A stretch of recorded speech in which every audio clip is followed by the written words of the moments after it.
안녕하세요. 네이버 카페 템포 명장 매니저 이마영. 인포스. 성희성 강사입니다. 인포스는 저희가 점심시간에 이마영 강사님이 장명을 해주셨어요. 뭐였죠? 임상 보험정보 스터디 카페. 네, 장명을 해줘서 이제는 인포스라고 해야 될 것 같습니다. 인포스 대표 강사. 혼자 강의하지만 대표 강사입니다. 나도 대표 강사. 대표끼리 만나는 거예요. 성희성 강사입니다. 너무 웃겨. 우리끼리 너무 웃어서 미안해요. 죄송해요.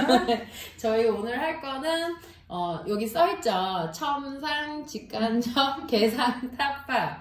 이게 저희 옛날에 강사님이 한번 물어봐 주셨어요. 그때 뭐라고 물어봤었죠? 첨상 계상이 뭐야? 라고 물어봤어요. 덴처 할 때 첨상 계상이 뭐냐고. 아마 첨상 계상만 들으면 덴처 1도 모르시는 분들은 나 보험 1도 모르는 것처럼 뭐니? 이러실 건데, 이제 덴처의 릴라이닝, 리베이싱을 얘기하는 거고요. 첨상 계상은 꼭 알아둬야 되는 거죠. 근데 이거를 잘 모르시니까, 전 몰랐죠.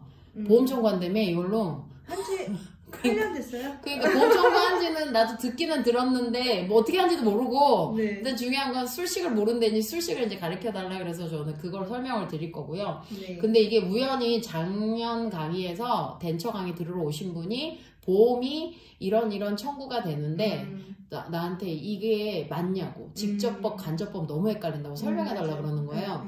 그래서 어떤 보험 청구 강의를 들었는데 그 강의에서 직접법 간접법 설명해 줬는데 이렇게 얘기하더라. 내가 알고 있는 게 맞냐? 이렇게 얘기를 하시는 거예요. 하나도 안 맞다. 틀렸다. 어떻게 그걸 그렇게 가르칠 수가 있냐? 솔직히 좀 짜증이 났어요. 왜냐하면 진료를 모르고는, 아까 내가 오전에 3개를 찍었잖아요. 그걸 제가 찍으면서 느낀 거예요. 이거 진료 모르면 못하는 거네? 그래서 내가 그때도 그 얘기했잖아요. 근데 이거야말로 진짜 진료 모르면 1도 몰라요. 그리고 이건 보철 진료잖아요. 맞아요. 보철 진료 잘 알려주는 사람. 나. 내가 가르쳐 줄 거야. 자, 이제 강사님이 그 관련해서 설명해 주시면, 제가 이제 보험 먼저 얘기를 해주시면 제가 보험 관련 술식 문의 주시면 저는 그거에 대한 답변을 드리도록 할게요. 네. 시작해 주세요. 네, 진행하도록 하겠습니다. 우선적으로 이제 보시게 되면 지금 화면에 보시는 거는요, 저희가 틀니를 유지관리한다는 항목 하에 청구하는 그 하나의 이제 행위에 대해서 이제 정리를 해 놓은 거고요. 여기서 이제 보시게 되면, 만약 이 동영상을 보신 선생님 중에서 저는 청구 하나도 안 하는데요, 저는 진료실에만 아직 일을 해서 굳이 이거를 봐야 될까? 라고 하지만 그렇지 않다는 걸 먼저 말씀을 드리고요. 왜냐면 앞에서 이마영 강사님이 잠깐 말씀하신 것처럼 청구라고 하는 거는 어느 날 갑자기 연락도 없이 원장님께서 갑자기 하라는데, 그때 이제 선생님들이 공부를 하러 다니실 때 산정지침만 암기하시는데 그러면 도움이 하나도 안 됩니다. 매번 말씀드리지만 진료 술식을 먼저 이해하시고 그걸 바탕으로 산정지침을 공부하시면 훨씬 더 이해도가 좋기 때문에, 지금 만약에 청구를 안 하시는 선생님들 같은 경우에도 덴처에 대해서 저는 잘 몰랐었거든요, 솔직히. 그리고요, 학교 졸업한 지가 좀 오래되긴 했지만 학교에서는 이런 기본과정은 저희 위생과에서는 많이 알려주지 않는 게 더 많거든요. 그러다 보니 그 부분에서 조금 취약한 부분이 있어서 제가 이 덴처 강의를 할 때 그 전에 이마영 선생님한테 여쭤봤죠. 첨상이랑 개성이 뭐가 달라? 나는 본 적도 없고 나는 만드는 사람도 아니니 직접 그 업무를 하는 사람한테 문의를 했더니 역시나 다르게 정말 디테일하게 잘 설명을 해주셔서 그거를 이해하고 그 다음부터 제가 강의에 조금 더 질이 좋아졌던 사례 중에 하나입니다. 그래서 진료진 선생님도 지금은 청구를 안 해도 어떻게 해요? 진료를 하면서 이게 원장님께서 첨상하고 있는 거구나, 이게 계상을 하고 있는 거구나 라고 미리미리 진료실 술식을 공부하면 어느 순간 4, 5년 차 그때 됐을 때 청구하실 때 훨씬 더 재미가 있을 겁니다. 그래서 앞쪽에서 보시는 거는 저희가 이제 유지관리라고 하는 거를 쉽게 얘기해서 틀니를 오래 쓰게 고쳐주세요, 그거를 나라에서 지원을 해드릴게요 라고 하는 뜻이고요. 예전에 비보험 됐을 때는요, 덴처를 하면 무조건 어떻게 해요? 150만원 주고 상악 덴처 하면요, 죽기 전날까지 다 그냥 가세요요. 그죠? 체크하고 가세요. 네. 그 릴라인 하면 돈 받고. 네, 그건 조금 이제 시간이 들으니까 근데 교합조정 같은 거는 그냥 가세요. 라고 했는데 지금은 법이 바뀐 지 8년이 다 돼갑니다. 그렇기 때문에 다 청구하셔야 되고요. 보시면 선생님들이 보시는 화면에서 빨간 색깔 숫자가 있습니다. 저 숫자가 행위에 대한 총 진료비예요. 그래서 보면 첨상이 87,000원 돈으로 청구가 되는데 저 중에서 국민건강 대상자는 30%를 본인 부담금을 받고 나머지를 청구를 하는 거라고 보시면 될 것 같습니다. 엄청 단가가 높아요. 엄청 높아요. 나 놀랐어. 지금 처음 봤거든. 그래요. 이렇게 높은데 선생님들 이거에 대해서 관심이 조금 적은 것 뿐이에요. 그래서 지금부터라도 관심이 있으면 돼요. 그래서 여러 가지 이제 우리가 유지관리를 하는데 가장 헷갈린 게 첨상과 계상을 왜 헷갈리냐면 뭐 저도 보험 청구 세미나를 하지만 타 보험 청구 세미나에서 그런데요. 무조건 첨상과 계상을 같이 하지 마세요. 그냥 삭감이 된대요. 같이 못해요 원래. 할 수가 없어요. 할 수 없어. 그런데 첨상과 계상을 나는 모르는데 그냥 하지 말래요. 그러면 어떻게 하냐면 교재에 거기다 빨간 색깔로 써. 내가 봤어. 첨상 계상 같이 청구 안 돼. 이제 좀 고급스럽게 하면 중복으로 청구 안 돼. 하고 이제 세미나가 끝나요. 그럼 집에 가죠. 그리고 아시는 것처럼 틀니가 그렇게 많이 안 오는 병원에서는 잊어먹을만 하면 와서 첨상과 계상을 하네. 그러면 이제 생각이 나요. 뭐랑 뭐는 하지 말라고 했는데 라고 생각이 나는데 책은 집에 있고 그러면서 선생님들 좋아하는 이제 카페를 들어가서 찾죠. 뭐가 안 되는데 청구돼요? 라고 하면 예를 들어서 안 돼요. 그러면 왜 안 되는지 모르고 그 다음에 안 되나 보다. 이제 거기서 어쨌든 청구하고 끝내요. 그리고 몇 개월 뒤에 똑같은 케이스가 발생이 되면 또 몰라. 그리고 또 찾아. 그렇게 10년 청구해도요. 청구 하나도 안 늘어요. 그러네. 진짜요. 진짜 안타까워요. 그런데 제가 19년 차거든요. 내가 19년 차라고 저는 어깨에 올라가죠. 그렇지. 내가 19년 차인데 내 말이 맞아. 뭐가 무서워. 내가 19년 차인데. 그래도 우리 아는 강사님이 그 얘기 하던데 자기 민년차 실장님이 그 얘기를 했는데 답변을 참아. 아닌데라고 말하고 싶은데 그 어깨에 그 뽕을 가라앉힐 수가 없었다는 거지. 그 가라앉힌 태사예요. 그러니까. 그래서 이번에 이제 저보다는 더 전문가고 이제 기공사 치과교사 출신인 이만 강사님이 훨씬 더 저보다 디테일하고 또 그리고 이만 강사님도 제가 약간 좋아하는 스타일이 원리를 좀 먼저 원칙을 좀 원리를 좀 개념을 잡고 그거를 좀 활용하는 거를 좀 많이 강의를 하시기 때문에 그래서 제가 첨상과 계상을 이만 강사님이 설명을 조금 부탁을 좀 드렸습니다. 그래서 지금부터 이만 강사님이 첨상과 계상에 대해서 설명을 드리도록 하겠습니다. 바톤 받았어요. 내려가서 보자.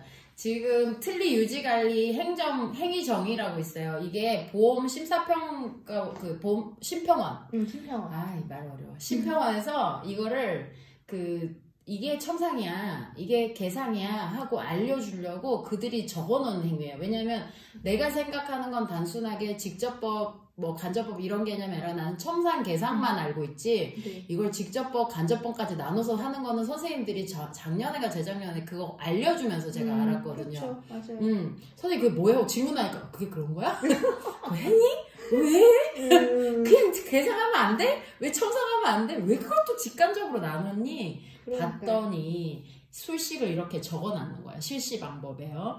구강 내에서 1에서 2mm 정도 첨상제. 첨상제로 하면 이제 리베이스제. 요 바닥에다가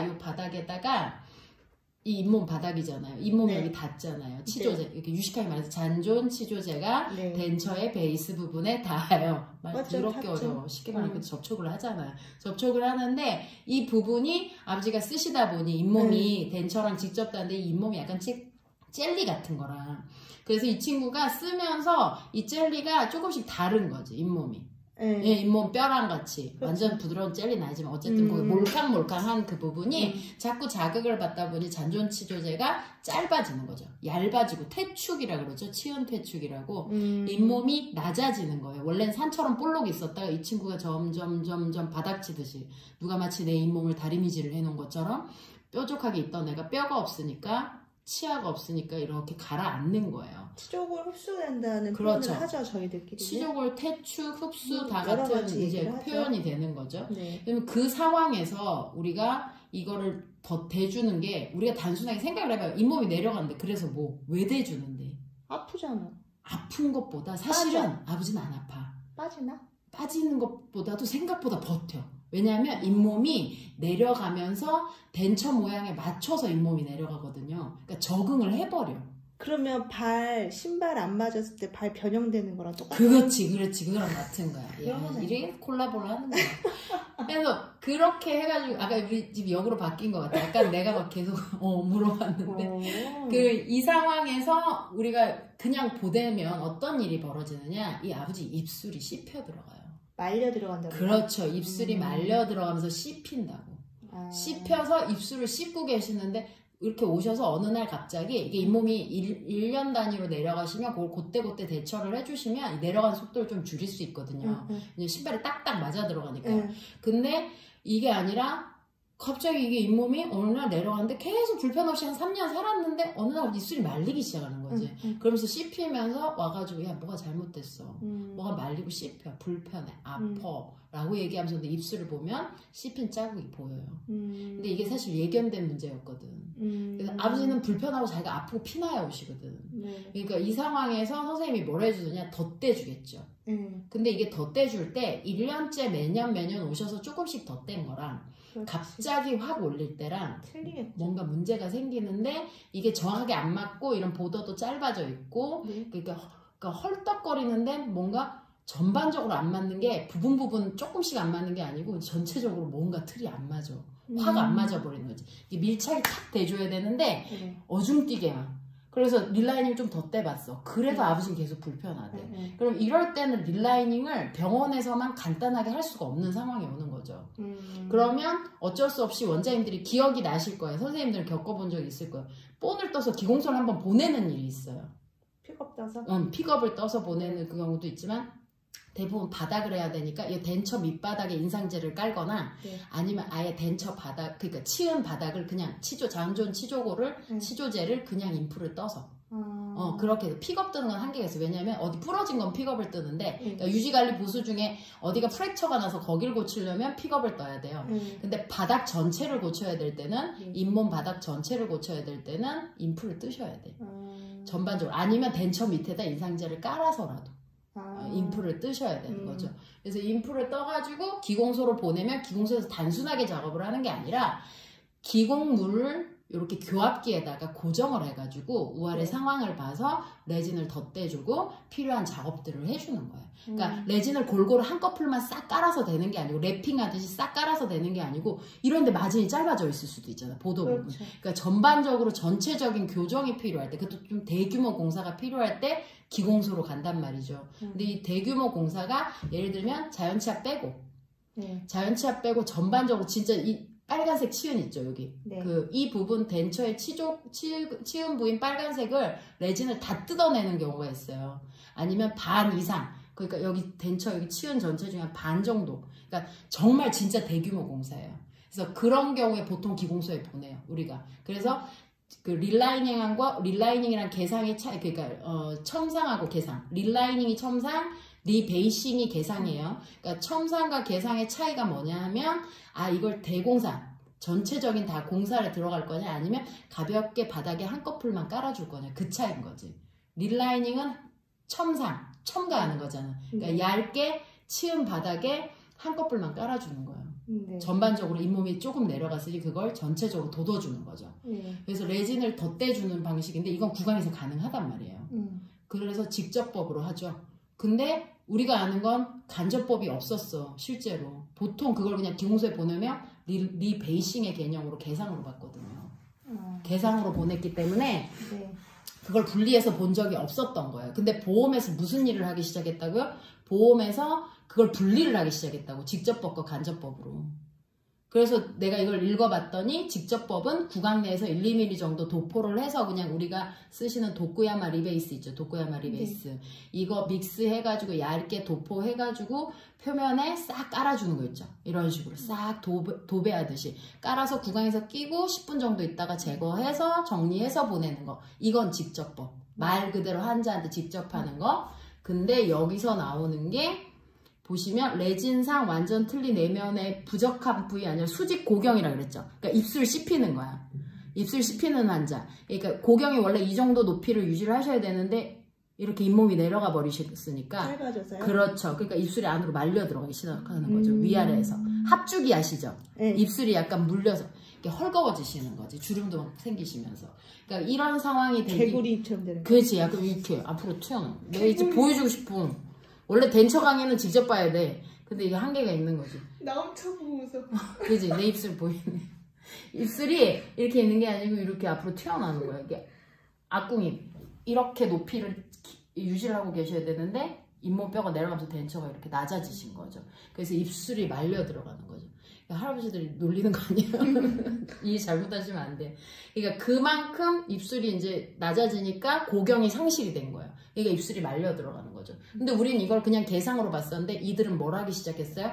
기공소에 가니까 이걸 직접이 아니라 이 밖에서 마운팅, 여기 보면은 체득된 앞간 기록을 이용하여 교합기 장착이라고 써있잖아요. 네. 그러니까 교합기 장착을 하고 또 여기에 보면 인상제를 사용해서 또 본을 떠야 돼.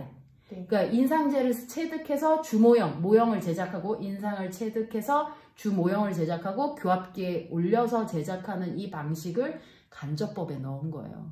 훨씬 더 복잡해졌죠. 복잡해졌네. 그래서 더 청구금액이 높은 거. 그리고 거기다 계산은 더 높잖아요. 그러니까 제가 봐서는 이게 난이도상인가? 난이도도 난이도지만 내 생각인데 그냥 이건 내 생각이에요. 네.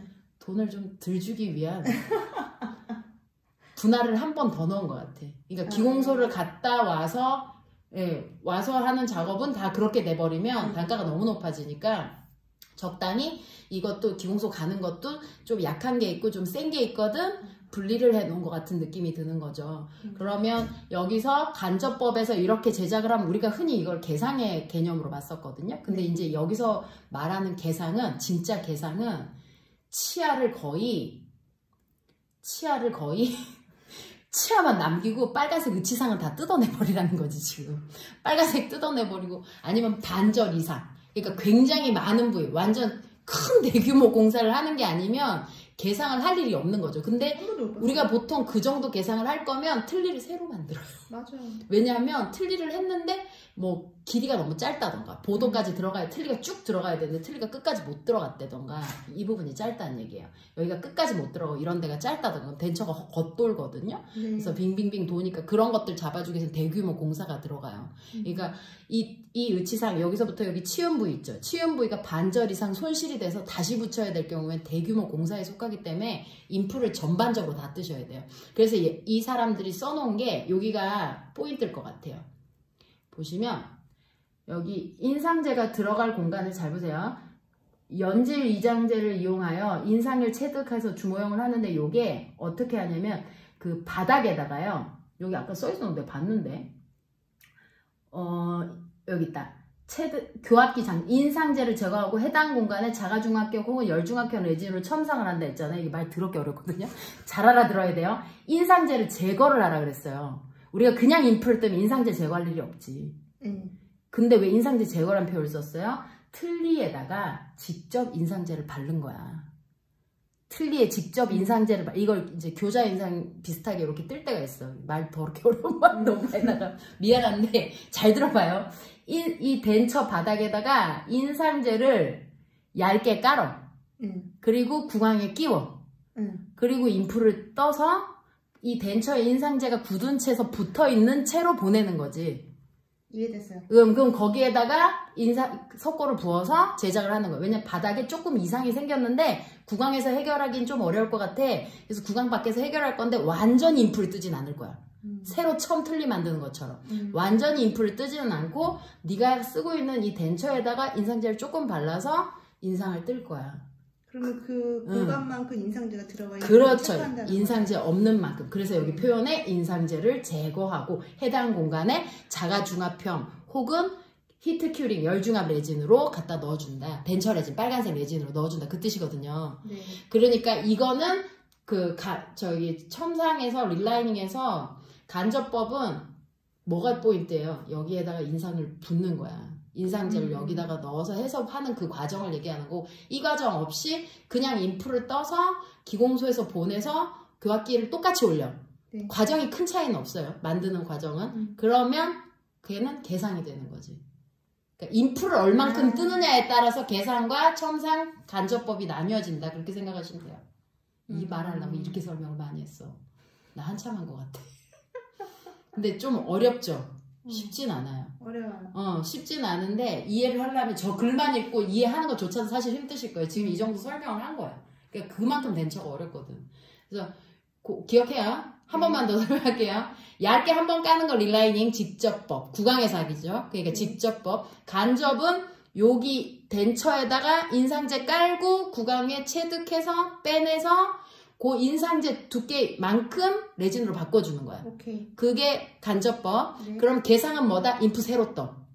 그리고 세로 여기 바닥 다 뜯어내고 어느 정도로 뜯어내냐면 치아만 남겨놓고 이런 느낌이야. 쉽게 말하면 다 뜯어내고 치아만 남겨놓고 나중에 치아를 다시 붙여주는 느낌? 그러니까 얘가 얘 된 거죠.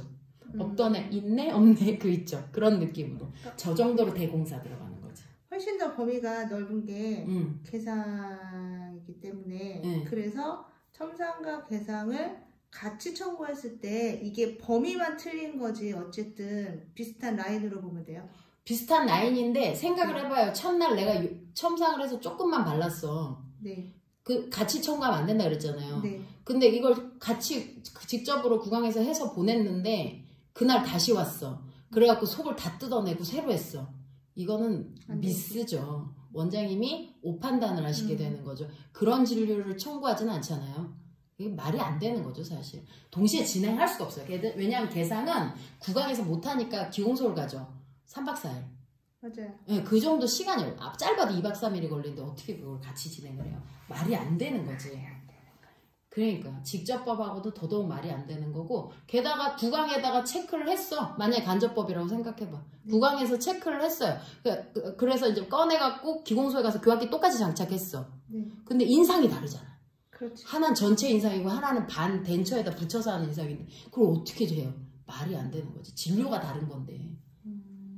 같이 하는 건 말이 안 되는 거지. 자체가 색깔이 틀린데 그거를 같이 청구. 그러니까 왜 같이 청구하려고 했을까? 그거를 이제 모르고 과잉 청구할까봐 그렇게 얘기했을 수는 있을 것 같은데 그게 말이 안 되는 상황이라는 거는만 알아두세요.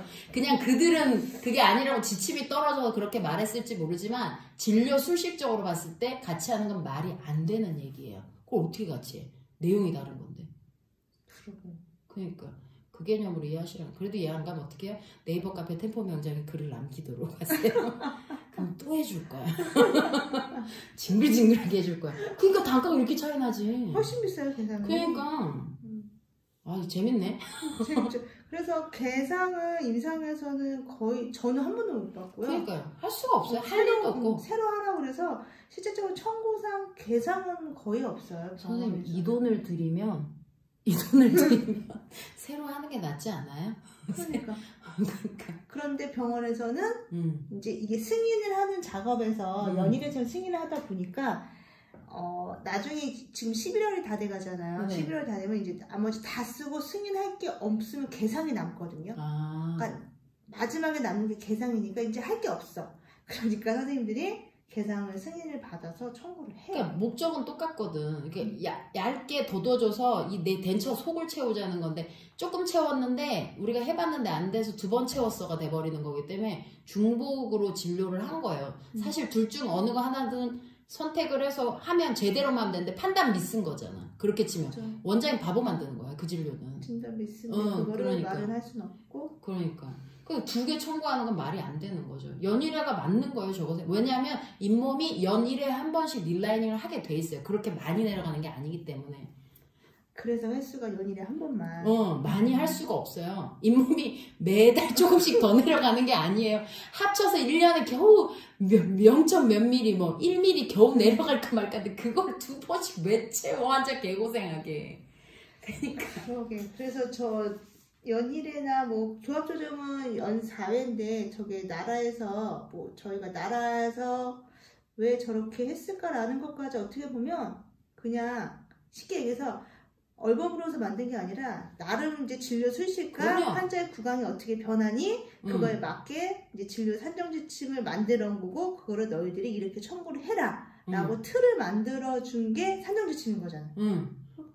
그러니까 요런 것, 근데 조직 조정은 난 모르겠다. 이건 이술식은 본 적이 없어서 이거는 내가 정확하게 답변을 못 드리겠는데, 술식을 보면 저도 이걸 판단할 거야. 아까 그걸 술식 보고 얘기해 준 것처럼.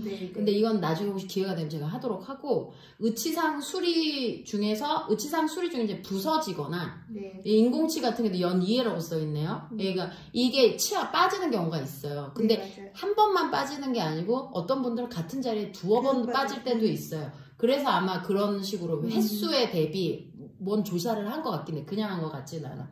그리고 여기 보면 교합 조정의 단순 복잡이라고 있잖아요. 이게 한 부분만 유달리 씹히면 치조정이 뻘개져요. 잇몸이. 특히 그쪽으로 교합력이 쏠리면. 근데 그게 사람이 씹다 보면 어느 날 그쪽으로도 씹지만 거기 아프니까 반대쪽으로 씹고 여기저기 씹는 위치가 약간 덴처는 바뀔 때가 있거든요. 아버님들이 그렇게 정확하게 씹지 않으세요.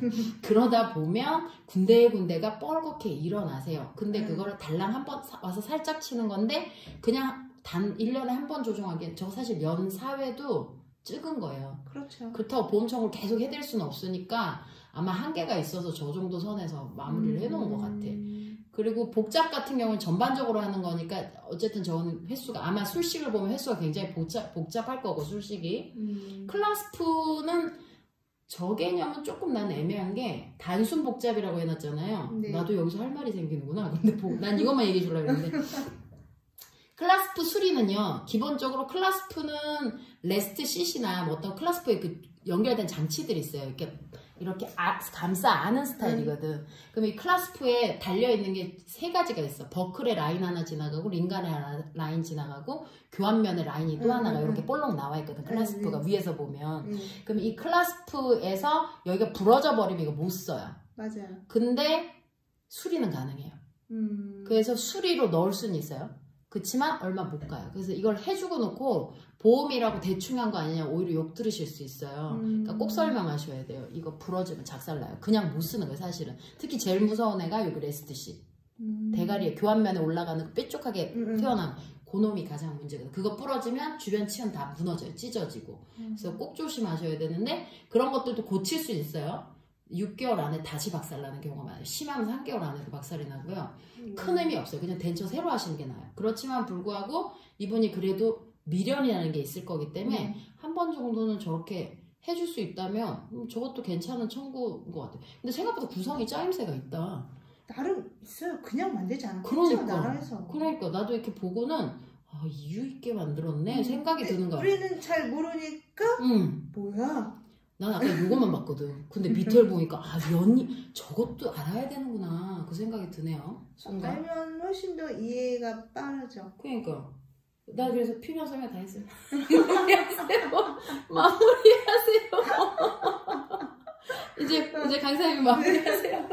그래서 우선 이제 강사님이 처음에 첨상과 개상에 대해서 설명을 좀 구분을 해주셨는데 한번 이 동영상을 들어도 이해가 안 되실 수도 있을 것 같아요. 네, 두세 번 봐야 될 것 같아요. 두세 번 봐도 뭐야? 라고 하실 수 있는데 좀 반복적으로 시간 되실 때마다 이렇게 출퇴근 하시면서 들으시는 것도 괜찮을 것 같아요. 꼭 음악만 들을 필요는 없잖아요.